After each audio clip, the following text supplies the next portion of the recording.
예, 실장님 안녕하십니까. 안녕하십니까. 축하할 일이 굉장히 많아요. 저는 현미 씨의 작고를 보고 굉장히 슬퍼할 일이 많다 이렇게 생각합니다. 저는 봄비가 내려서. 저 남쪽에 특히 굉장한 가뭄으로 식수, 예. 농업, 공업용수 부족이 있었는데 지금 현재까지 한 7, 80mm 내렸다고 그래요. 예. 그래서 지금 소강 상태라 하니까 기왕 내리신 김에 윤석열 대통령님 조금만 더 내리게 기도해 주십시오. 대통령이 잘 내리니까 네. 저렇게 비도 잘 오는 거예요. 또 하나 축하할 일은 저희가 오늘이 4번째 방송이고 예. 지난주 방송 3회가 14만 가까이 조회수가 됐습니다. 무려 3번째 만에. 아니 지금 14만 해가지고 만족해서는 안 돼요. 100만에 가야죠 이제. 제가 나가는 예. 겸손은 힘들다. 김어준 예. 뉴스공장은 그냥 100만 올라가요. 네. 매불쇼는 더 올라가고. 그러니까 거기는 진행자들이 훌륭하고 저는 그에 못 미치는 거 아닙니까? 그런데 거기 진행자보다 훨씬 우리 김보엽 국장이 더. 자, 우리 100만 한번 오케이. 가봅시다. 예. 그 대신 예.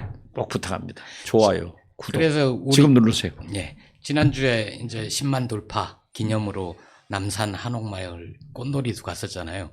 실장님 보고 인사하는 분들이 꽤 많고 특히 젊은 분들이 사진 찍자고 하는 분들이 많아서 저는 좀 놀랐습니다. 제가 고래인데요. 칭찬해주면 또 춤춰요. 예. 그런데 그런 저를 칭찬하는 국민들이 일치월장합니다. 엄청나게 늘어나고 있는데 예. 선거에는 떨어지더라고요. 이번에 보죠. 뭐.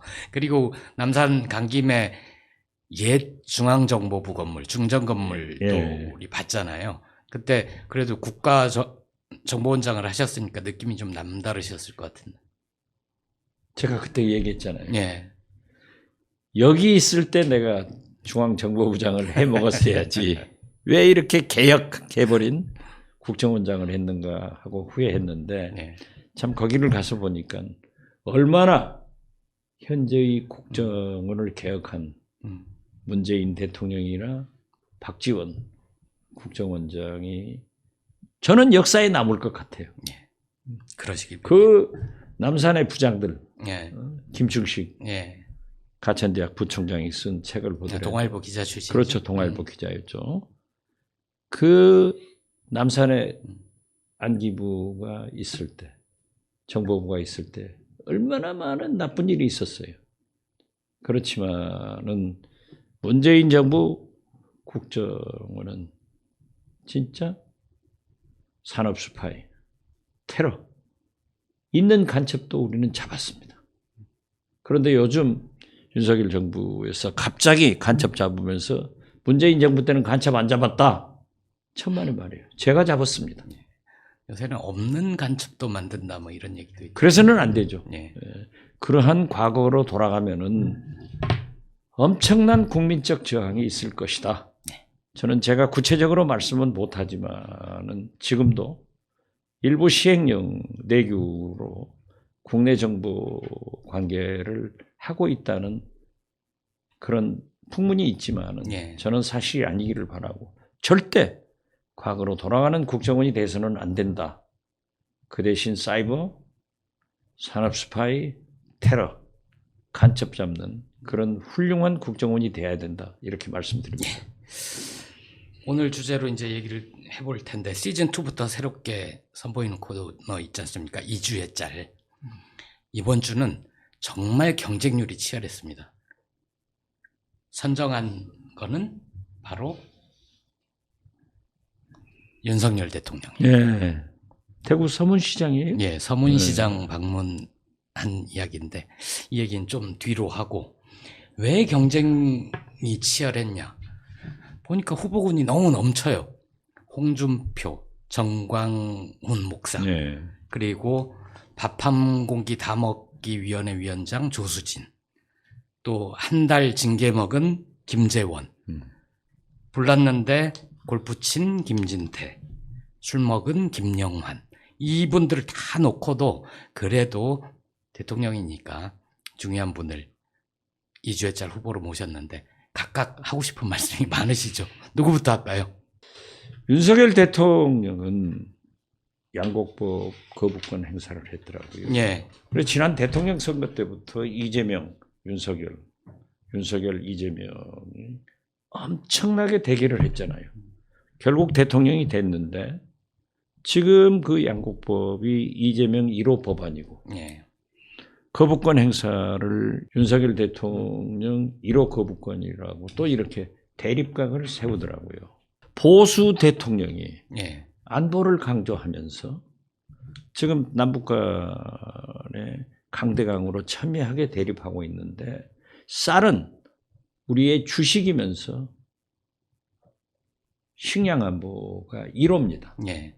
과거 이승만 대통령 때도 그러한 농업을 굉장히 강조를 하셨는데 수년 전에 김대중 민주당 총재가 농어촌 부채 탕감법을 주장했을 때 예. 우리나라의 상당한 기업들이나 언론에서도 모랄 해자들 왜 빚을 냈는데 안 갚아주고 국가에서 갚아주냐 도덕적 문제가 있다. 예. 이런 것으로 굉장히 반대를 했지만은 관철해내 가지고 농어촌 부채를 탕감해서 예. 그래도 오늘의 농어촌이 존재하고 있는 겁니다. 윤석열 대통령은 식량 안보 이것은 간과하고 230만의 농민들을 안중에 없다 해서 거부권을 행사했는데 저는 거부권은 행사할 수 있다고 봅니다. 그런데 그러면은 왜 거부권을 행사했는지 친절하게 설명을 하고 이거 말고 우리는 식량 안보를 지키기 위해서 어떤 대안을 가지고 있다고 제시를 하든가 아니면 야당하고 최소한 이견을 줄이기 위한 뭔가 협상이라도 했어야 되는데 그런 게 아무것도 없는 것 더 심각한 거 아닙니까? 그거야 뭐 윤석열 대통령이 전문이에요. 예. 자기 혼자 결정해버리는 것. 대안 없이 해버리는 것. 거기까지 기대는 안 하지만은 어떻게 됐든 예. 농민들이 또 기후변화 등이 있었을 때 우리 식량이 부족했을 때 사실 이순신 장군도 명량 정유재란 대첩에서 12척의 남은 배로 왜군 300여 척을 박멸시켰다 예. 하는데 거기에는 목포, 무안, 영암, 해남, 진도, 완도 어선들과 그 지역 주민들이 같이 참전을 해주고 군량민을 다 대준 거예요. 예. 이렇게 식량이 중요한 건데 이걸 간과하는 것은 굉장히 슬픈 일이고 예. 그러한 대안을 가지고 했다 하면은 별 문제가 없는데 저는 굉장히 잘못됐다. 이어진 얘기니까 바로 얘기를 하면 그 국민의힘에서 민생 119위원회라는 걸 만들었어요. 민생대책 여당이 좀 예. 신경 쓴다. 위원장이 최고위원이면서 초선인 조수진 의원, 언론인 출신인데 이 양반이 방송에 나와서 양곡관리법 대신에 우리 모두 밥 한 공기 다 비우기 하면 어떻겠느냐. 저는 조수진 최고위원의 지시대로 네. 오늘 점심에 제가 다이어트하기 위해서 본래 3분의 1밖에 안 먹는데 한 공기 다 먹고 왔습니다. 어떻게 보세요, 이런 거? 어떻게 됐든 예. 거기다 또 여성들 다이어트 하는데 네. 밥 많이 먹어라. 이게 도대체 얼마나 오만하니까 이런 얘기가 나오는 거야. 전광훈 목사는 목사님이 아니라 네. 국민의힘의 부총재 같아요. 총재는 윤석열 대통령. 당내 서열 2위이기 때문에 네. 홍준표 시장 EXX 공천 안 줘. 이런 거 하면은 김재원 의원, 김영환 한 달 징계 먹었죠. 김재원 뭐 최고위원은. 예. 세 번 다. 김정은은 뭐 좀 격이 낮기 때문에 얘기할 필요가 없다고 생각해요. 김영환 충북지사는 술 먹으러 갔는데 그거 좀 술 먹을 수 있어요. 입만 됐대잖아요. 입만. 물 마시고 입만 됐다. 또 그 김진태 예. 강원지사는 골프 연습하러 갔다. 예. 그 뭐 퇴근했다고 또 거짓말하고 말이죠. 이런 일이 있는가 하면은 태영호 의원, 예. 4.3 내가 뭘 잘못했냐. 김일성 지령했다. 그럼 태영호 의원 북한에서 자기가 교육받은 것을 다 여기서 한다면은 뭐하러 여기 왔어요? 태영호 의원이 주영 봉사를 하다가 일이 왔을 때 예. 북한에서 공격한 거 우리가 잘 알고 있어요. 그럼 그거 가지고 태영호 의원 공격해야 되나요? 이런 것을 보면은 대통령부터 총체적으로 윤석열 정권은 오만해졌다. 예. 제가 대개 보면은 권력을 잡으면은 집권 세력이 오만해져 가지고 국민을 무시하면서 민심이 떠나더라고요. 이러다가 그래서 우리 오만한 예. 정권은 실패한다. 그러니까 이제 1년 됐으니까 제발 네. 겸손하라. 나머지 4년의 성공을 위해서도 좀 겸손해라. 그 대표적인 게 한동훈 예. 장관부터 건방 떨지 말고 예. 좀 겸손했으면 좋겠다. 이러다가 우리 이주해철 후보 얘기를 못할 것 같은데요. 아까 보여드린 사진이 대구 서문시장. 이번이 이제 김건희 여사까지 포함하면 5번째라고 합니다. 전국에 시장이 많을 텐데 물론 서문시장 100주년 기념 뭐 이런 뜻도 있었다고는 해요. 근데 이제 공교롭게도 돌아보면 윤석열 대통령이 지지율이 떨어지면 꼭 대구를 가고 서문시장을 가고 이번에는 프로야구 시구까지 하고 그랬거든요. 근데 정작 다음 날 제주에서 열린 4.3 추념식에는 한미정상회담 때문에 바빠서 못 간다 준비하느라고. 그러면은 생각을 해보면 아니 그 4월 말에 비행기 타니까 대구 갈 시간에 한미정상회담 좀 준비하고 제주 추념식 참석했어야 되는 거 아닙니까? 그게 윤석열 대통령 다운 거예요. 대구 서문시장 가면은 길을 받으니까 예. 나 간다. 정치인이라고 하는 게 굉장히 좀 감성적이거든요. 예. 그래서 그런 기회를 받으면 좋겠죠.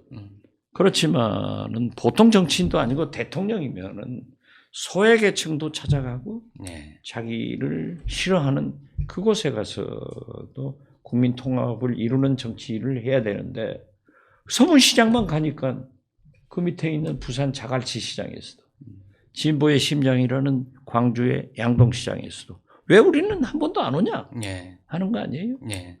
그래서 저는 이렇게 편향되게 정치를 하면은 오만하고 편향되면은 윤석열 대통령이 성공할 수 없다. 예. 저는 그렇게 말씀드리고요. 제가 대구 우리 민주당 시당 초청 강연에 갔다가 서문시장을 방문한 적이 있어요. 아, 예. 그런데 그 상인 번영 회장이 제가 물었죠. 김건희 여사가 와서 굉장히 예쁘다고 굉장한 칭찬을 받았더라. 예. 제가 가기 한 2, 3주 전에. 네. 그랬더니 아무도 예쁘다고 안 했대요. 그리고 그 경호원과 예. 동원한 사람들이 그렇게 하고 가버렸다고. 아. 그래서 그게 상인의 목소리가 아니라 동원한 사람, 예. 같이 온 사람들이 그 했던 의전상 기분이 나쁜 거예요. 예. 거기를 오시면서 상인 번영 회장이나 누구에게도 연락 안 하고 예. 그냥 온 벌써. 거예요. 우리가 어떤 집을 가면서는 예. 우리 방문한다 이런 얘기를 하고 가잖아요. 예. 그래서 좀 기분이 나빴다고 하면서 저한테 그래요. 내려가 보시라고. 굉장히 환영할 거라고. 예. 제가 환영 많이 받았어요. 알겠습니다. 그래서 오늘, 예.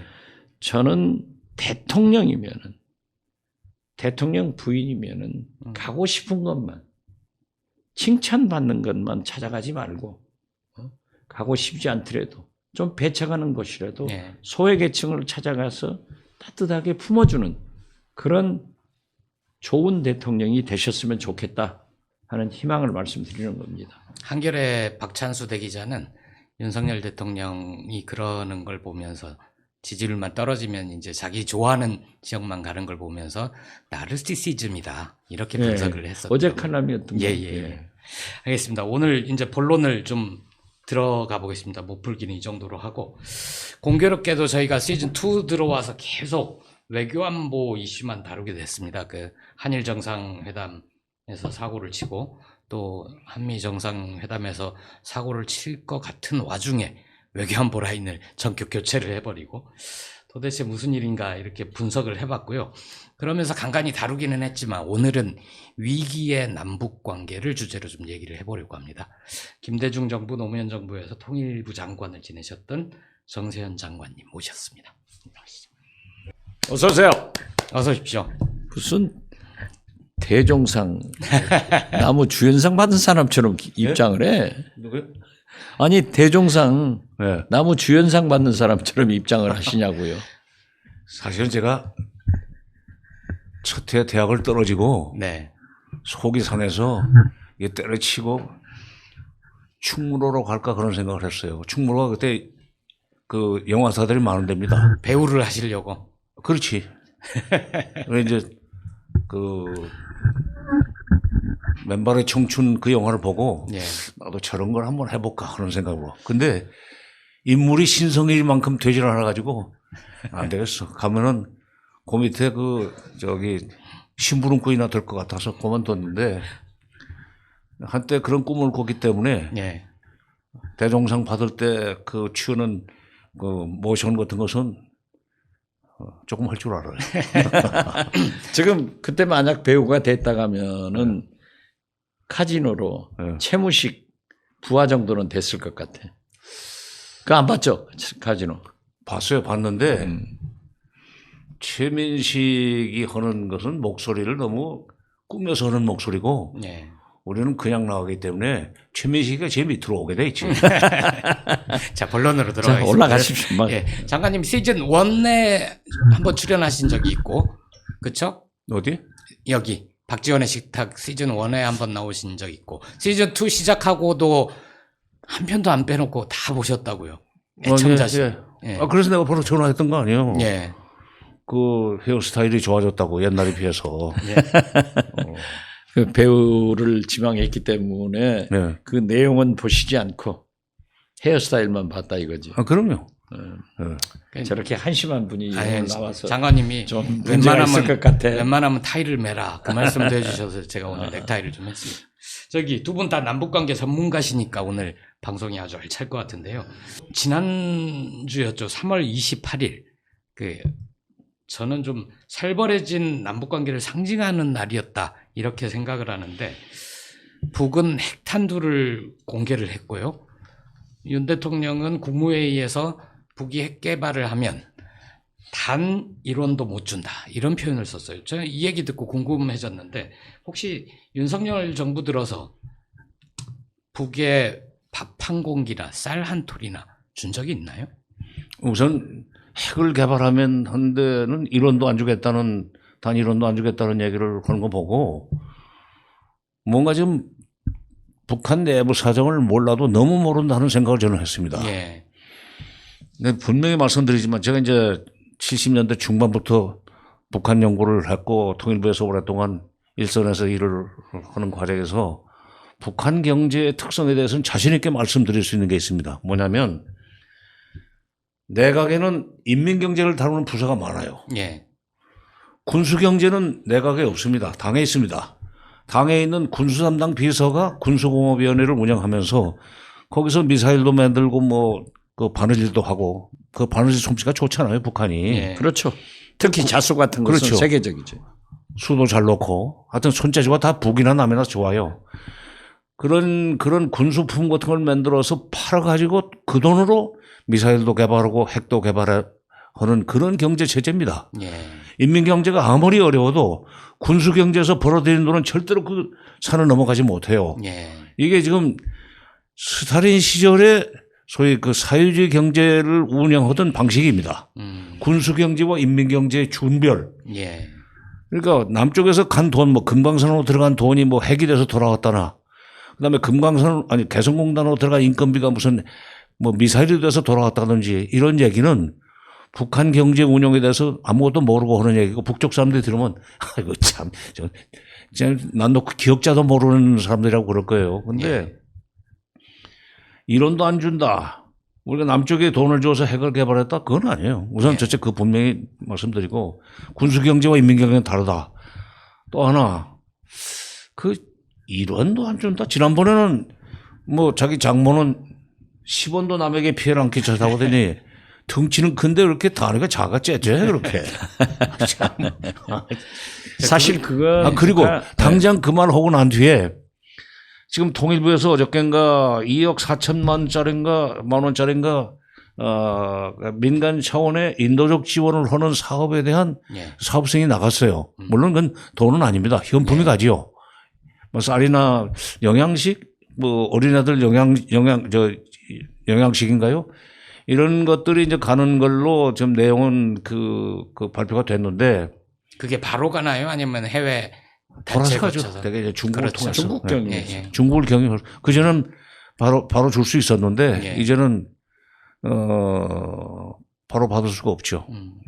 일원도 주지 않는다라고 하지만은 북한에서는 이미 3년 전부터 우리 남한에서 주는 것은 일원도 안 받는다. 예. 줄 수도 3년이라면 없고 받지도 하노이 이후인가요? 그러니까 코로나 예. 전국 이후. 그러니까 예. 남쪽에서 돈이 안 가도 지난 그러니까 문재인 정부 때도 2018년 4.27 판문점 정상회담, 9.19 평양 남북 정상회담 등등 여러 가지 그 한반도의 봄이 그야말로 참 무르익었을 때 이제 미국이 뒤에서 발목을 잡아가지고 예. 2019년부터는 타미플루가 독감이 유행하는데 독감약인 타미플루도 못 보내지 않았어요. 예. 그 이후에 인도적 물자도 못 갔습니다. 남쪽에서. 뭐 돈은 말할 것도 없고 그런데도 불구하고 그동안에 그 이후에 이제 미사일을 지금 이틀이 멀다고 쏘아대지 않았어요? 예. 그러니까 그거는 북한의 핵과 미사일은 남쪽에서 돈이 가기 때문에 그런 여유가 생겨서 하는 일이 아니라는 게 분명한데 거기다 대고 돈 안 주겠다는 얘기를 하면은 그러니까 나는 대통령 참모들이 진짜 아무것도 모르지 않나 하는 생각이 들어요. 저는 실장님한테 그거 여쭤보고 싶은데 이제 문재인 정부 말씀도 하셨으니까 최근에 중앙일보 논설위원이라는 분이 자기 기명 칼럼을 쓰면서 문재인 대통령이 그 전용기 편으로 평양을 갈 때 달러를 실어 갔다는 소리를 들었다. 뭐 이런 얘기를 했었어요. 그래서 정모지 그? 그런 것은 있을 수가 없는 거예요. 예. 거듭 말씀드리지만은 국가 간에 그러한 비정상적인 불법적인 일은 없었기 때문에 이번에 저희들도 맨 먼저 국정원에서 고발을 해가지고 검찰이 조사를 하면서 예. 세 번의 남북 정상회담이 있었으니까 상당한 경제 지원, 즉 현금 지원을 했을 것이다.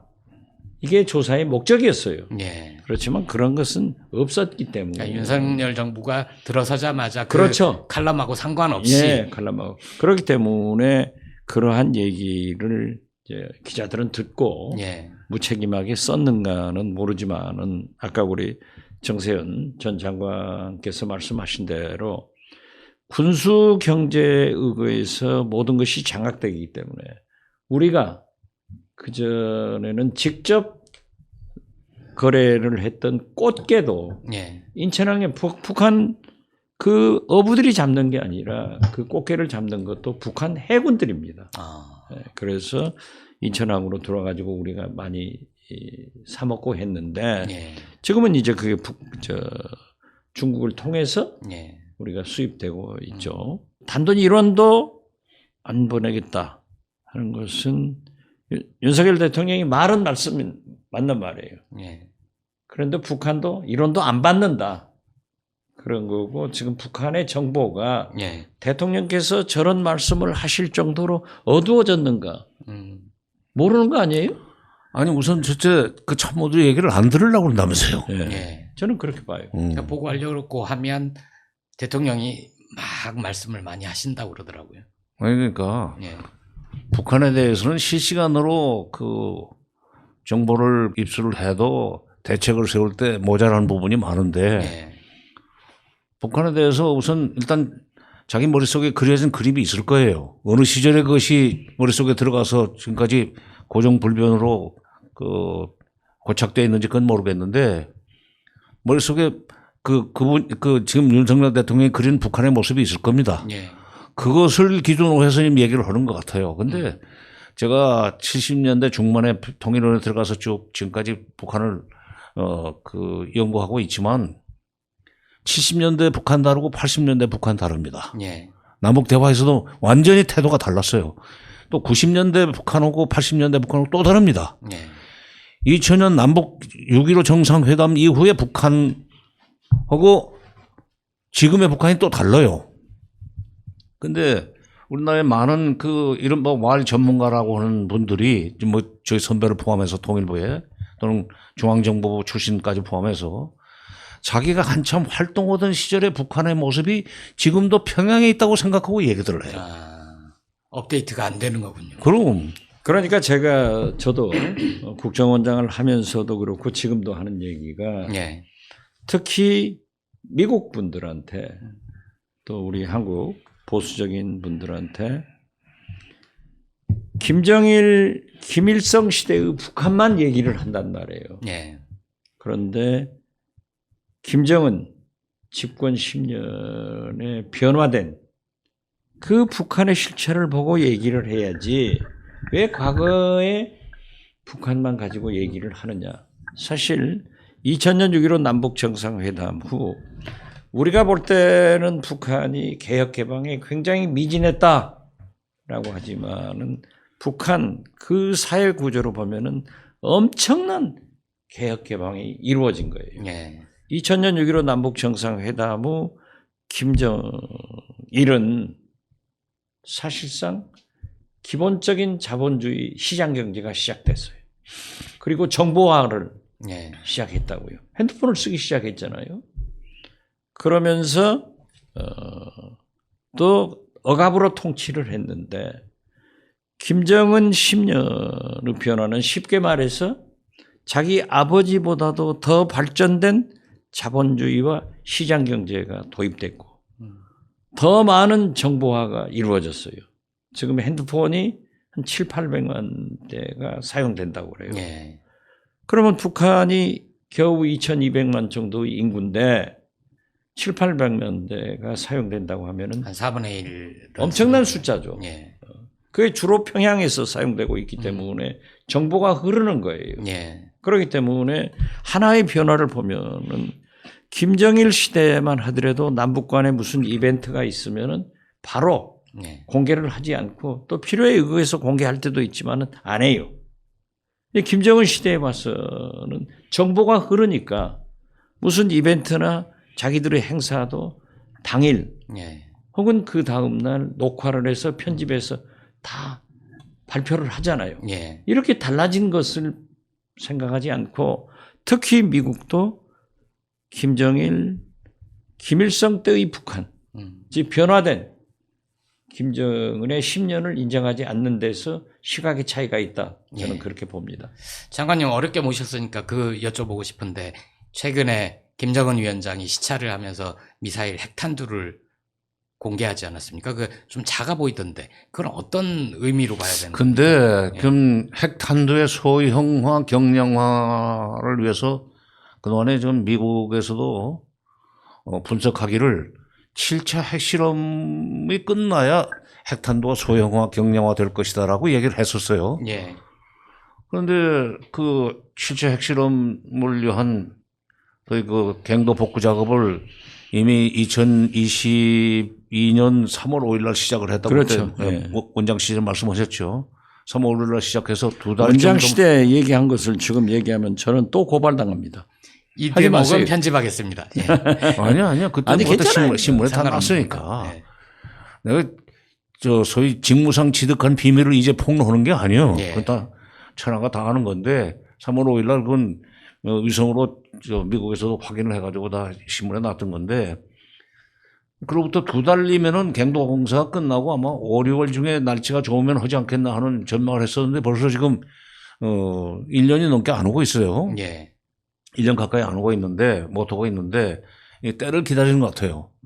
그러니까 7차 핵실험을 하면은 핵탄두가 소형화, 경량화 될 것이다라고 얘기를 해놨던 사람들이 지금 무책임하게 지난번에 말하자면 지상에서 800m 지점에서 이게 터져가지고 막 퍼지는 것을 보여줬죠. 예. 그러면서 이미 그 핵탄두가 소형화, 경량화 됐던 것처럼 보도를 하던데 그거는 우리가 다시 좀 따져봐야 되고 거기에 홀려서는 안 된다고 생각합니다. 그러니까 그게 허위일 수도 있다. 그렇죠. 예.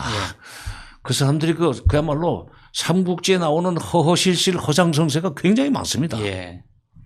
그러니까 북한의 모든 군사 행동을 전부 다 그것이 실체적 진실이라고 생각을 하고 대처를 하면은 예. 진짜 백전백패예요. 그러니까 예. 항상 철저하게 따져봐야 되는데 그렇다고 무시할 필요도 없지만은 나는 아직은 소형화 경량화까지는 달성이 안 됐고 소형화 경량화 됐을 때 그렇게 터질 수 있는지를 시험하는 고도 조절을 해서 800m 처음에 했다가 600m까지 내려갔다고 그러죠. 예. 그런 것은 우리가 조심스럽게 경계를 하면서 계속 지켜봐야 되지만은 이미 소형화 경량화된 것처럼 얘기를 하면은 그야말로 그 북한이 노리는 바에 이제 걸려가지고 끌려가는 겁니다. 아직은 그건 아니라고 저는 봅니다. 예. 그러니까 ICBM 미사일은 지금 고도 발사를 하지만은 미국 본토까지 예. 워싱턴 DC까지 날아갈 수 있다 하는 것은 인정이 돼요. 그런데 대개 미국이나 우리나라에서 보면은 북한의 핵 문제에 대해서는 항상 과대평가를 해주더라고요. 예.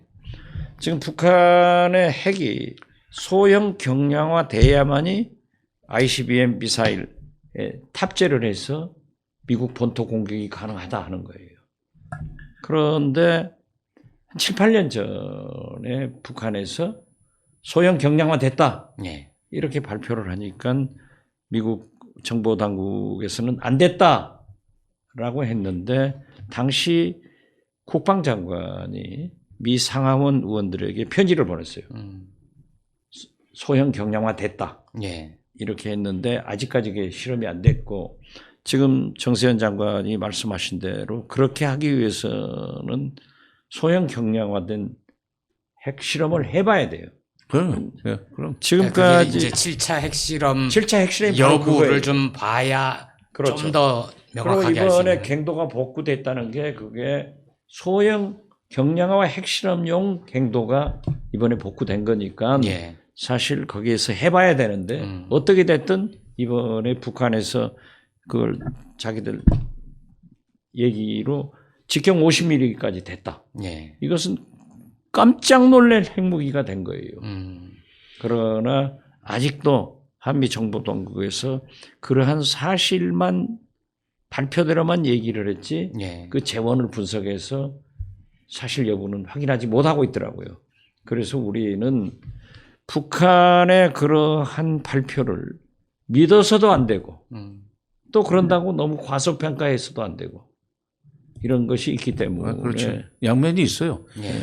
지금 북한에서 고위직을 지낸 사람들이 와서 하는 얘기는 거의 사실인 것처럼 믿는 그런 경향이 좀 있는데 태영호 의원도 무슨 제주 4.3 사건을 김일성의 지시로 일어난 일이다라는 식으로 얘기를 해서 지금 논란이 되고 있지만 97년 4월 달에 2월 달에 베이징에서 일본 갔다가 이제 베이징 들려가지고 우리 대사관으로 튀었다가 97년 4월 달에 황장의 비서가 서울로 들어왔습니다. 그렇죠. 예. 그때 이제 제가 그때는 민족통일연구원, 지금 통일연구원 전신 통일연구원 원장으로 있을 때예요.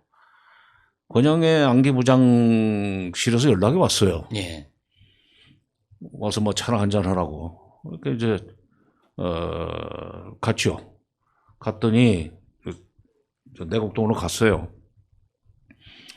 그랬더니 교수 세 사람이 서울대 하영성 교수, 연세대학교 이영성 교수, 북한경제하는, 그다음에 중앙대학의 이상만 교수라고 북한경제하는 분입니다. 그러니까 북한경제학자 둘, 북한의 대외관계하는 서울대 하영성 교수고 통일연구원 원장인 정세현 이렇게 네 사람을 불러놓고 이제 기다리고 있는데 문을 열고 나오는데 황정엽 비서하고 이제 김덕홍 씨가 같이 나오는 거예요. 예. 나와서 이런 얘기 저런 얘기 하는데 김덕홍이가 주로 이제 썰을 풀고 거기서 이제 누구냐 황정엽 비서는 고개를 끄덕끄덕하고 말이지. 그런데 황 선생이 나중에 이제 그런 얘기를 하는 거야. 내가 이런 얘기를 꼭 해야만 되겠어. 무슨 말씀이냐고 이제 그러니까 내가 우리 군수 담당 비서한테 들었는데 97년 얘기입니다. 예. 내가 이쪽으로 오기 전에 이미 북은 핵폭탄을 개발하는 데 성공했습니다. 그래서 내가 아니 황 선생님 핵실험도 안 하고 핵폭탄을 어떻게 개발했다고 그 말씀하십니까? 그랬더니 우리 군수비서가 그러는데 그 말도 못 믿습니까? 그래서 내가 이 양반아 정신 차려. 당신 95년 가을부터 청와대 대통령 비서관이 노동당 비서하고 같은 분인 줄 알고 베이징에서 나를 만나자고 연락이 왔던 분이에요. 그 사람이. 예. 94년에 김일성에게 죽고요. 김일성에게 죽고 그다음에 김정일이가 들어서면서 이 황 선생이 황장의 비서가 노동당 사상남당 비서에서 국제비서로 그냥 급전직하로 떨어져 버렸습니다. 조직비서 다음에 사상비서 뭐 이렇게 되는데 그래서 그때 그 말하자면 남쪽으로 올 결심을 했기 때문에 95년에 그런 연락이 왔는데 제가 이제 거절했어요. 너는 못 간다. 그런 일을 할 수 있는 그런 위치에 있지 않단 말이에요. 대통령 비서가 노동당 비서하고는 다르다. 안 갔는데 96년에 또 그런 요청이 왔었어요. 그래서 내가 대통령한테 직보할 수 있는 분을 모시고 가십시오. 예. 그래서 직보할 수 있는 분이 간 것 같아요. 내가 누구라고는 얘기 않겠습니다만은. 왜냐면 그때 통일비서관은 외교안보 수석 제낄 수 없고 비서실장 제낄 수 없고 그 대통령한테 직보할 수 있는 자리가 아니에요. 그런 일을 하려면 대통령 직보할 수 있는 위치에 있는 분이 가서 만나서 바로 대통령한테 얘기하고 그게 바로 안기부로 지시가 내려가서 공작을 해야 되는데. 당시는 김영삼 정부였던 그렇지. 거죠. 그러니까. 예. 그런 식으로 여기 올라고 2번이나 발버둥 쳤던 사람이 와가지고 뻔뻔하게 그런 얘기를 하는 걸 보면서 이게 어디다 대고 지금. 그런데 지금 이번에 그 800m 상공에서 그것이 퍼져나가는 것을 보면서 이게 소형화 경량화 됐으니까 너희들 앞으로 까불면 죽는 수가 있어. 이런 식으로 겁주는 건데 그 북한의 그런 행동을 아까 조금 전에 박 원장님 말씀하신 대로 무시할 필요도 없지만은 그렇다고 너무 그걸 존중해가지고 예. 그걸 고지고대로 듣고 대처하는 것도 어리석은 일이라고 생각합니다. 예. 거듭 말씀드리지만은 미국도 우리 한국도 다른 문제는 굉장히 북한을 폄훼하는데 핵 문제, 핵 기술 문제에 대해서는 굉장히 과대평가하더라고요. 그런 이게 경향이 있군요. 뭐 심리전인지 뭔지는 몰라도 그만큼 그러더라. 파괴력이 큰 무기여서. 아니 예. 저는 그게 북한의 군사 관련 정보를 그렇게 사실 이상으로 조금 과장한다고 그럴까 확대 해석하는 경향이 저는 있다고 봅니다. 예. 미국에서. 무기 시장 관리 방법론이에요, 그게. 그렇군요. 그쪽이 이렇게 센 걸 갖고 있으니까. 북한이 군사적으로 위험하지 않으면 당장 그 이름에 무기 팔아먹는데 지장이 있거든. 예. 알겠습니다. 오늘은 그 미국 얘기는 얘기라고 해서 다 믿을 게 아니에요. 예. 그 얘기는 거기까지 하고 저는 이제 하고 싶어도 못했는데 예. 역시 통일부 장관이 참 잘 모셨네요. 예. 이제는 말할 수 있답니다, 지금. 아니 저는 못합니다. 지금 장관님이 말씀해 주신 거는 이전에 제가 못 들었던 얘기 같아요. 다른 데서도 한번 지금 뭐 이렇게 방송에 나와서 예. 북한 문제에 대해서 가장 적나라하게 얘기하시는 분이 정세현 예. 통일부 장관이에요. 아니, 지금 뭐 27, 8년 전 일이니까 예. 20년도 지났는데 내가 말 못할 건 뭐 있어요. 예. 소형화, 경량화 문제 그건 좀 더 7차 핵실험 여부까지 지켜보기로 저는 하고요. 7차 핵실험은 저는 이 김정은이 작년도에 예. 미국 중간선거 전에 할 것이다. 저도 그렇게 예측을 했지만 미국 정보당국에서도 우리 국정원에서도 그렇게 예측을 했다가 하지 않았어요. 그것은 왜 안 했냐? 7차 핵실험을 통해서 바이든 중간선거를 실패로 이끌려고 했는데 예. 그 여론조사나 미국 언론들이 상원도 하원도 바이든이 패배한다. 이렇게 했다 하니까 핵실험의 필요성을 느끼지 않고 저는 안 했다. 그런데 선거는 상원은 바이든이 승리했고 하원도 선전했잖아요. 그랬었죠. 그렇기 때문에 지금 북한은 바이든 대통령의 여러 가지 정치 일정을 보면서 소노와 레이러 가까운 시일 내에 가장 효과적인 예, 시점을 그걸 고르고 지금 있다. 보고 있다. 예. 그렇기 때문에 미국에서도 뭐 굉장히 지금 뭐 우리한테 이렇게 대비를 잘 하고 있잖아요. 예. 그렇지만은 저는 7차 핵실험은 그렇게 미국 정세에 따라서 굉장히 가까워오고 있다. 저는 그렇게 봅니다. 그게 북핵의 어떤 그 정치학, 북한이 왜 북핵 문제를 해결하는데 결국 중요한 건 미국과의 관계다. 그렇죠. 그렇죠. 예, 그걸 상징하는 얘기인 것 같아요. 그러니까 예. 실장님, 오늘은 핵 얘기로만 쭉 가면 예. 그렇고, 그 윤석열 정부의 남북 관계를 다루는 방식, 정책, 이런 걸 더 얘기를 해보고 싶은데요. 그 이전에도 윤석열 정부의 남북 관계나 무슨 정책은 예. 논할 필요가 없어요. 아무것도 없고 몰라요. 그러니까 제가 궁금한 게 이전에 그 이명박 박근혜 정부에서도 초반에는 남북 관계를 좀 어떻게 좋게 가져가 보려는 신용이라도 했고, 아, 그렇죠. 예, 무슨 사고가 생겨서 좀 악화되기도 했지만 그러기라도 했는데 윤석열 정부는 아예 방금 말씀하신 대로 아무 생각이 없이 무조건 강경 노선 이것만 하는 것 같거든요. 그 이유는 간단합니다. 예, 제가 볼 때는 아무런 대책이 없는 이유가 있어요. 북한 붕괴를 기다리는 겁니다. 그 증거는 뭐냐? 최근에 지난 3월 중순에 발족을 했나요? 통일미래기획위원회라는 걸 만들어가지고 34명인가 예. 전문가들을 한 너댓 개 분과로 나눠서 조직을 했는데 내가 그걸 딱 보고는 이건 박근혜 정부 시기에 나왔던 통일준비위원회하고 똑같은 거다. 예, 그 통일준비위원회라는 게 북한의 붕괴가 머지 않았기 때문에 우리가 미리 통일 붕괴한 이후에 그 북한을 어떻게 관리할 것인가를 분야별로 그 대책을 세웠던 그 기관입니까? 그거를 이번에 또 만들었단 말이에요. 예, 그리고 이명박 정부 때도 사실 비핵개방 3천이라는 그 대북 정책을 정리해서 발표했지만은 그 비핵개방 3천을 만들었던 사람이 바로 지금 지금 이 윤석열 정부에서 국가안보실의 1차장을 맡고 있는 김태효 교수예요. 예. 김태효 박사가 그때 청와대 무슨 안보전략 비서관인가를 하면서 예, 정권 초에 저 수일에 있는 통일교육원의 강당에다가 통일부 직원들을 전체 앉혀놓고 맨 앞줄에 이제 김하중 장관까지 앉혀놓고 대통령 비서관이 비핵개방 3천을 설명을 했다는 거예요. 그걸 앉아서 들었던 김하중 장관도 참 내가 나중에 그랬어요. 참 한심하다. 자리라도 비켜주지. 1급 비서관이 와서 얘기했는데 장관이 와서 학생처럼 듣다니. 근데 그때 그랬대요. 나중에 이제 통일부 후배들이 저한테 이런 얘기를 하는 거예요. 이런 얘기 저런 얘기 하면서 이 비핵개방 3천 정책으로 6개월 이내에 북한 무릎을 꿇릴 것이다. 예, 무릎을 꿇을 것이다. 6개월이 아니라 반소매 그 난방샷을 입기 전에 아마 북한이 붕괴해서 우리한테 무릎을 꿇을 것이다 하는 얘기를 했다는 거예요. 그때 이제 통일부 직원들은 참 네 맘대로 그게 되는 게 아니다는 생각을 했겠지만은 그래도 뭐 청와대에서 와서 그런다고 그러니까 찍소리 못하고 그냥 들었지만 나중에 기자들이 이제 그 얘기를 알고 여름이 지나면서도 북한이 붕괴하지 않으니까 그거 어떻게 된 거냐 그랬더니 첫눈이 오기 전에 무릎을 꿇을 것이다 그랬다는 거예요.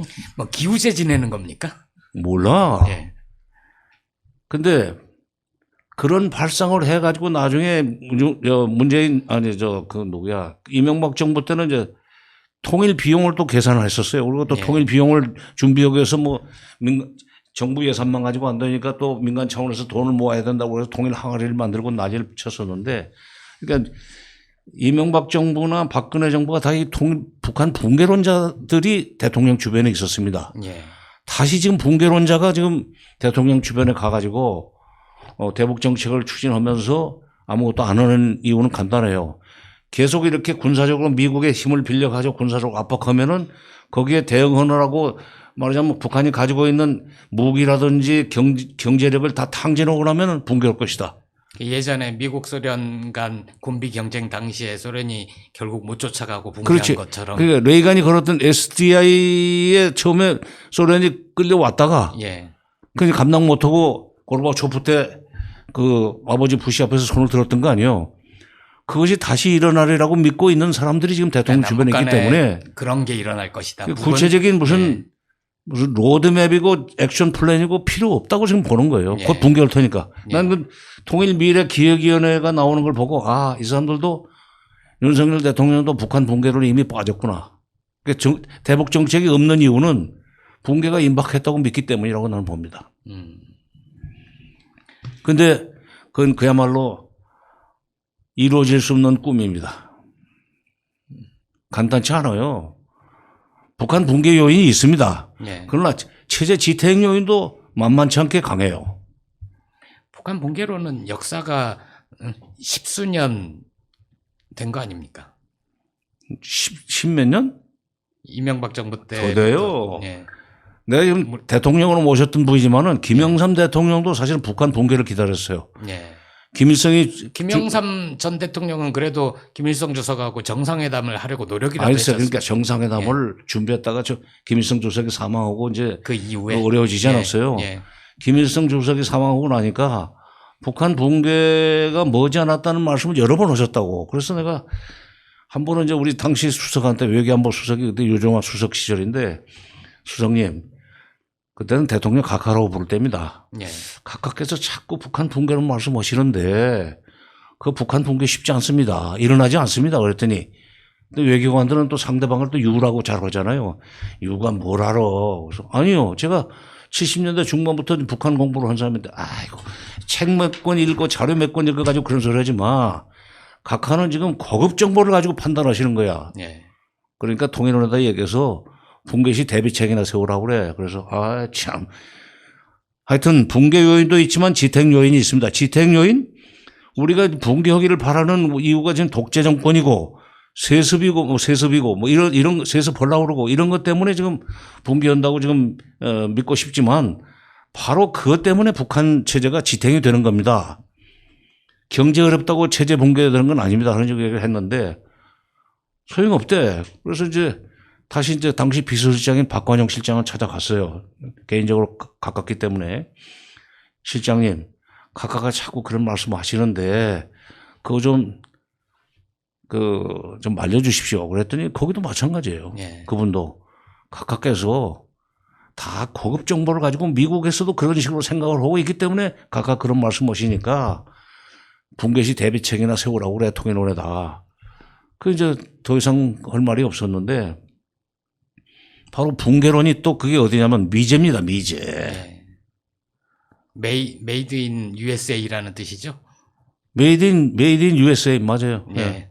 그러니까 붕괴론 북한 핵 능력에 대한 정보도 상당한 정도로 지금 한국이라는 무기 시장을 관리하기 위해서 필요에 따라서는 과장도 했다가 축소도 했다가 실현 가능성이 있다고 했다가 또 없다고 했다가 모든 책임을 북한한테 넘기고 이런 식으로 끌고 가는 거고 붕괴론도 맨 처음에 붕괴론을 그쪽에서 미국에서 내놨던 것은 92년 그러니까 북한이 91년 12월 13일 날 남북 총리국 회담에서 남북 기본 합의서를 만들지 않았어요? 북한이 절실히 요청을 해서 그렇게 역사를 쭉 들어가면 아니 그러니까 너무 그때부터 나왔다 이거야. 예. 그걸 보고 미국에서는 이 사람들이 지금 이렇게 나오는 거 보니까 이게 좀 동굴아파가 흔들리는 걸 보면서 여기 좀 북한 체제도 붕괴들이라는 공포심을 가지고 있구나. 그러면 지금 머지 않았다. 예.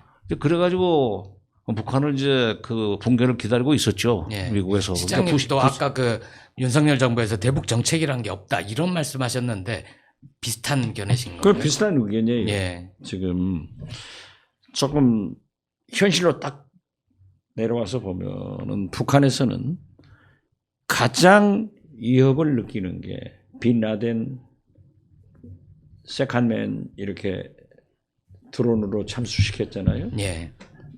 이라크, 이란 핵기술자 미국이 드론으로 CIA에서 참수시켰는데 미국은 그러한 위협을 자기 최고 지도자에게 가할 수 있다. 이러기 때문에 철저하게 베일에 쌓이게 하는 거예요. 이명박 대통령 때였습니다. 미국에서 저한테 좀 부탁을 해가지고 또 우리 통일부에서도 인정을 해서 제가 개성에서 예. 김기남 통전부장 비서하고 만났어요. 그때 이번에 비핵화를 하지 않으면 큰일 난다 하는 그런 메시지를 미국의 메시지를 전달하니까 김기남 비서가 그때 얘기를 하더라고요. 절대 우리는 미국을 믿지 못한다.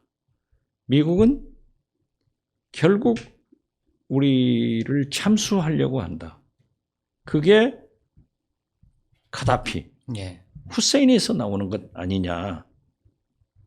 그래서 그러한 것을 다 대비를 하고 있고 미국에서는 하늘에서 한국에서는 땅 위에서 북한을 감시하고 있지만은 우리도 그러한 대비를 하고 있다 하는데 최근에 와서 이 드론 이런 것들이 나오니까 굉장히 위협을 느끼고 있는 거예요. 그렇기 때문에 북한도 대비를 하고 있는 겁니다. 예. 그래서 저는 만약에 지금 그러한 일이 있다고 해서 우리가 통일되느냐? 저는 그렇게 안 봐요. 오히려 북한 붕괴론이- 예, 북한 붕괴론이 훨씬 더 위험한 거 아닌가요? 예. 만약에 북한이 붕괴되면 통일되는 게 아니에요. 예. 중국으로 가는 거예요. 그러니까 우린 북한이 붕괴가 되면 흡수 통일을 할 수 있다라고 생각하는 거 아니에요? 그건 저는 아니라고 봐요. 안 돼요. 안- 북한 붕괴론자들의 공통점이 뭐냐면 북한이 경제난 때문에 또는 뭐 미국의 군사적 압박 때문에 또는 체제 불만이 커져서 김일성이 됐건 김정일이 됐건 김정은이 됐건 이게 말하자면 권력에서 쫓겨나면 그다음부터는 우리가 올라가서 접수하면 된다는 생각을 하고 있는데 바로 그걸 막으려고 91년 9월 18일자로 북한이 유엔 가입 신청서를 냈던 겁니다. 남북 고위급 회담, 총리급 회담 말고 그러니까 이게 동그라파가 막 흔들리고 무너지고 하는 걸 보면서 특히 동서독이 통일되는 걸 보면서 자기네들도 동독처럼 될 수 있다는 불안감에 떨기 시작했고 예. 그걸 막기 위해서 유엔에 남북 동시 가입을 신청을 했단 말이에요. 유엔에서는 남북이 동시 가입을 신청을 하니까 그대로 받아줬단 말이에요. 그렇게 되면 이게 국제법적으로 두 개 국가가 이미 된 거예요. 예. 함부로 손 못 대요. 그 손 대면은 침략이 돼. 올라갈 수도 없어요. 그리고 아까 원장님도 말씀하셨지만 반면에 중국이 압록강이나 두만강을 넘어서 북한에다 손을 뻗치는 것은 우리 철조망을 넘어서 남쪽에 올라가는 것보다 훨씬 더 쉽고 빠릅니다. 친중화된 새로운 정권이 들어설 가능성이 많고 그 정권이 남한과 어떤 관계를 수립해 나가려고 할지는 지금 예단할 수는 없는데 지금 그러니까 이명박 정부 때나 박근혜 정부 때나 이 북한 붕괴를 기다렸던 사람들은 북한이 경제적으로 어려우니까 곧 붕괴할 것이고 그렇게 되면 우리가 올라가서 접수를 하면은 인민들이 환영할 것이다 그러는데 그건 아닙니다. 그럼 역사적으로 보면은 우리 한국 예. 남한이 만약에 붕괴된다고 하면은 중국이 가져가겠어요? 우리는 미국화된다고요. 예. 마찬가지로 북한도 미국화, 우리 남한화 되지 않아요. 중국화되는 거지. 그렇기 때문에 지금 현재는 그러한 교류 협력을 통해서 평화를 지켜나가는 것이 최상의 길이지 다른 방법이 없죠. 그러니까 제가 김정일 위원장 건강 상태가 나쁠 때 그래도 김정일이 남북 관계를 개선시키려고 노력한 사람이기 때문에 건강해서 오랫동안 살면서 집권을 해야 남북 관계가 좋아진다. 라고 했다가 우리 보수층으로부터 엄청난 비난을 받았어요. 저 녀석은 김정일 건강하게 오래 살아간 놈도 있다고. 근데 그 위에 다른 게 없어요. 예. 김정은도 지금 저렇게 26, 7에 후계자 됐을 때 저게 뭘 하겠냐. 후계자 되자마자 나왔던 얘기가 북한 내에서 불만이 있어서 붕괴할 것이다. 그렇죠. 또 그런 기도를 했었죠. 그렇죠. 그런데 지금 10년간 아까도 얘기했지만 자기 아버지 때보다도 더 좋아졌어요. 어떻게 됐든 3년간 코로나로 국경을 봉쇄해서 개미새끼 하나 나가지도 들어오지도 못하게 총살을 시켰지만은 지금 아무 것도 없잖아요. 예. 그리고 지금 그런 걸로 보면은 소위 뭐 이설주, 김여정 권력투쟁설로 주애를 내세운다. 후계자로 내세운다. 이런 것도 다 소설 같은 상식적으로도 되지 않는 얘기를 지금 소설로 예. 재미있게 우리 국민들을 현혹시키고 있다. 저는 그렇게 봐요. 슬슬 마무리를 해야 될 것 같은데 참 암울한데 지금 느낌상으로는 윤석열 정부 몇 년은 된 것 같거든요. 근데 아직 1년도 안 됐고 임기를 다 채운다면 앞으로 4년 이상 남아 있는 건데 그러면은 그 북한 붕괴론에 기반해서 아무런 대북 정책을 세우지 않는 이 기조가 앞으로도 계속 이어질 거다. 두 분 다 그렇게 보십니까? 저는 그렇게 봅니다. 네. 그렇게 보고,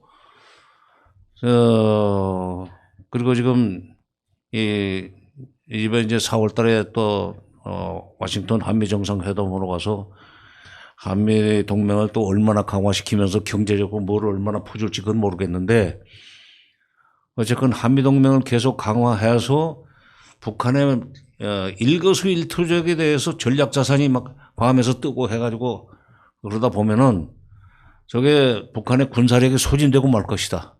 그럼 내 임기 중에 북한은 군사력이 소진돼서 그냥 나중에는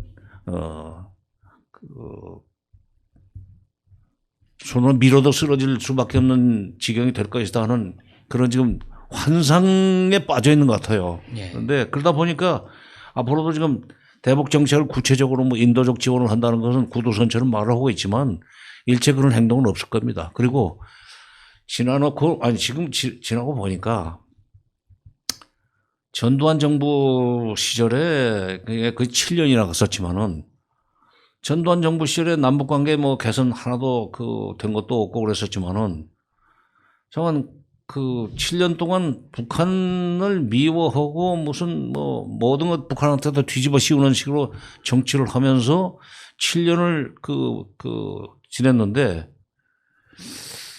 그거 정권마다 남북 관계 개선을 위해서 뭔가 꼭 해야만 되는 건 아니지 않느냐는 생각을 저는 지금 요즘 합니다. 예. 그러니까 어차피 지금 기대할 것이 없을 바에는 차라리 포기를 하고 기다리는 게 낫다. 마음 편하게라도. 그러니까 악화시킬 바에 아무것도 하지 말아라. 그렇지. 예. 결국 정권 교체가 돼야 된다 하는 것을 말씀하시는 것 같은데 저도 예.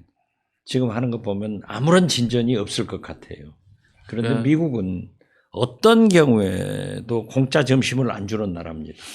이번에 한미 정상회담 하면서 블랙핑크, 레이디 가가 공연비 가지고도 문제가 됐던 거 아니에요? 그런데 과연 예. 지금 저렇게 많은 무기들이 한국으로 나와서 했을 때 저 비용은 누가 부담하고 있는가? 예. 이걸 물을 수도 없어요. 우리는 핸드폰 같은 조립품 팔아서 미국에 수출을 하지만은 미국에서 우리가 무슨 항공기 이런 걸 사오는 것은 무역고에 잡혀요. 예. 그렇지만 그 막대한 무기를 수입하는 것은 전부 잡히지 않는다고요. 얼마인지 잘 몰라요. 그런데 막대할 겁니다. 예. 그래서 저는 그러면서도 그래도 기대를 하고 있는 게 좀 윤석열 대통령이 좀 어브노말 하잖아요. 예. 어디로 튈지 몰라. 그런데 사실은 역대 보수 정권에서 남북 관계를 획기적으로 변화시킨 계기가 많아요. 박정희 대통령의 7.4 공동성명이나 노태우 대통령의 남북 기본 합의서. 예. 이런 건 굉장히 컸단 말이에요. 심지어 박근혜 대통령이 야당 그 소수 정당 무슨 만들었었잖아요. 예. 방북했었죠. 그래서. 예, 그때 당 대표 때 평양을 방문하게 한 것을 제가 메신저를 했습니다. 그러셨고. 그런데 그때 김정일하고 둘이 앉아서 예. 우리가 2세들로, 즉 박정희 2세, 김일성 2세들로 손잡고 잘해보자. 그렇게 해가지고 서울에 왔을 때 상암구장에서 남북 축구 시합을 하는데 예. 거기에 박근혜 대통령이 갔어요. 가서 대통령 되기 전이죠. 대통령 되기 전이죠. 예. 가서 미래연합 대표가 할 때. 미래연합. 예, 예. 역시 통일부 장관 잘하네. 1인 정당 대표. 1인 맞습니다. 정당. 탈당해가지고. 그때도요. 태극기가 나와서 응원을 하니까 축구협회 회장이 정몽준 의원이었어요. 예. 정몽준 의원을 불러가지고 왜 한반도 길을 쓰지 않냐? 남북 합의를 지켜라. 박근혜 의원이. 박근혜 예. 의원이 이랬어요. 예. 그래가지고 대통령 대해서 확 바뀌었는데 저는 보수 인사들이 자꾸 잘 표현하더라고요. 예. 그렇지만은 윤석열 대통령도 제발 제정신을 차려서 남북 관계를 획기적으로 변화시킬 수 있는 그런 모멘텀이 오지 않을까 그런 기대는 가지고 있지만은 그건 저 개인적 기대고 그냥 엑스판 될 거예요. 마지막으로 딱 하나씩만 질문을 드리고 싶은 게, 이 외교안보 전문가들이나 아니면 좀 상식 있는 시민들 모두가 걱정을 하는 게, 가장 심각한 건 남북 간의 완충장치, 제동장치가 없다.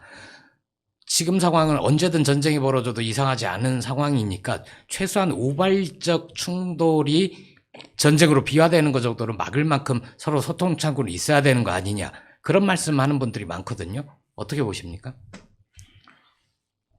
글쎄요. 근데 그게 윤석열 정부에서는 그런 일이 일어날 수 있을까요? 참모를 바꾼다면 모르겠습니다. 예. 알겠습니다. 지금 그 멤버 그대로는 기대할 수가 없다고 봅니다. 참모를 누구로 바꾸죠? 예? 누구로? 정세현 안보실장? 아유, 제가 이 나이에 뭐로 또 거기 들어갑니까? 근데 이건 북한에 대해서 북한 붕괴를 믿지 않는 사람이 일단 대통령 주변에 있어야 돼요. 예.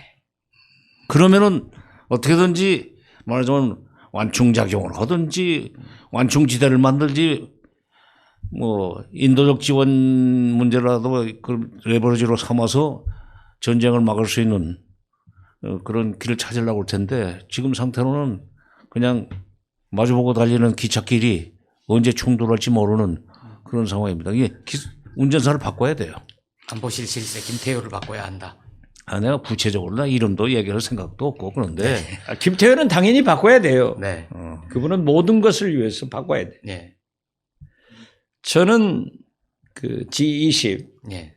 발리에서 정상회의 때 바이든 시진핑 정상회담을 해서 여러 가지 논의를 하다가 예. 북한 핵 문제에도 중국의 역할을 요구를 했어요.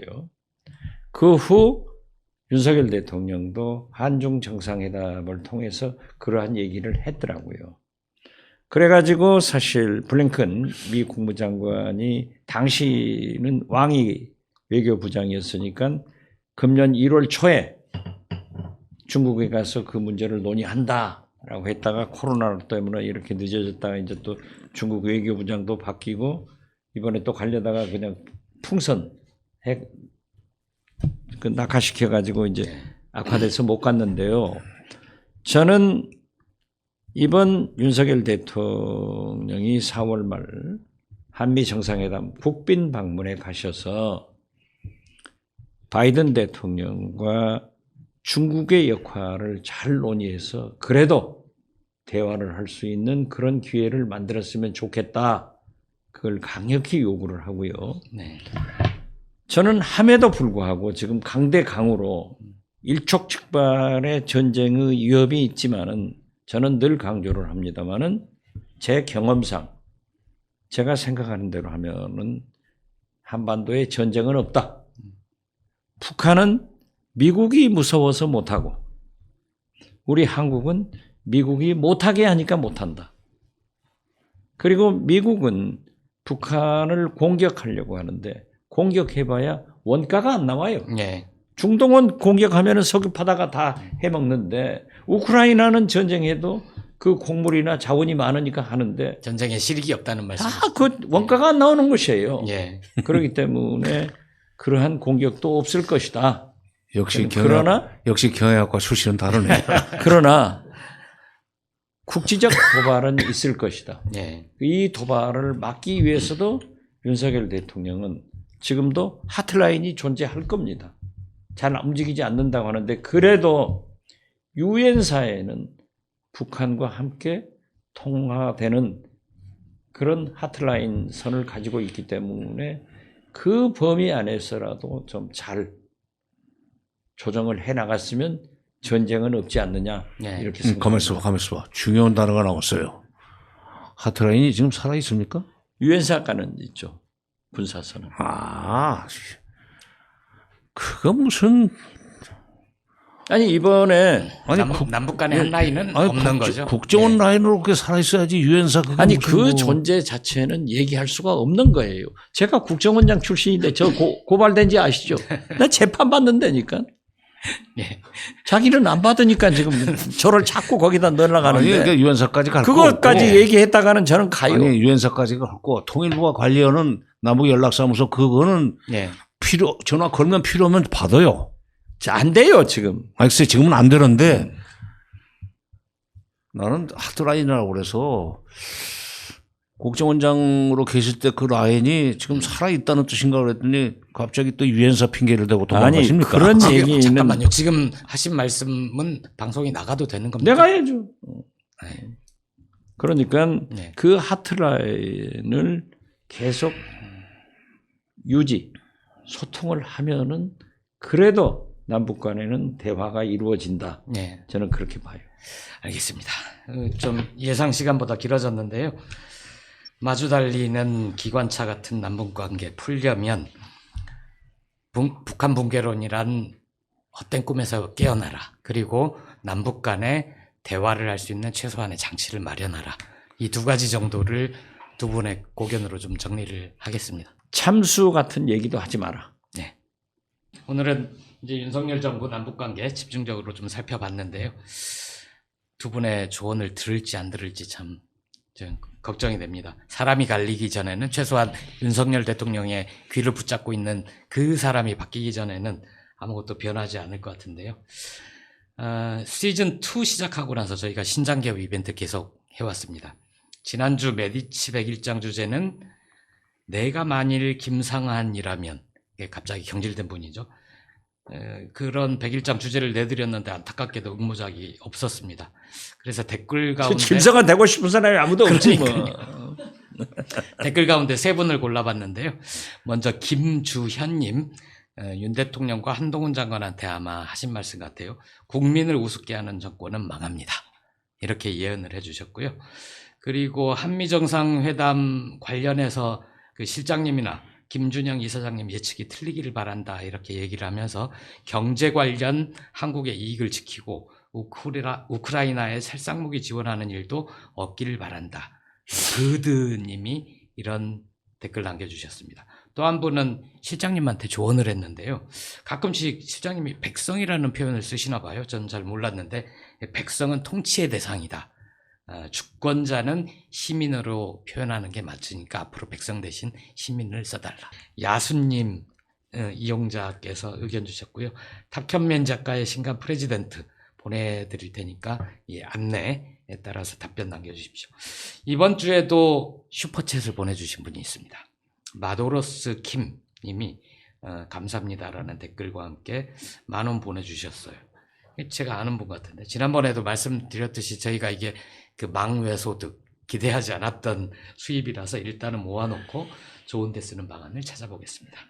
이번 주에도 이벤트는 이어집니다. 이번 주 메디치 101장의 주제는 오늘 남북관계를 다뤘으니까 내가 만일 김정은이라면 이런 주제를 드리겠습니다. 댓글머리에 메디치 101장 매백 줄여서 매백이라고 달고 참여해 주시면 됩니다. 오늘 4번째 방송이었는데 잘 보셨는지 궁금합니다. 늘 시청자들의 격려와 비판에 귀를 기울이면서 조금씩이라도 나아지는 방송 만들겠습니다.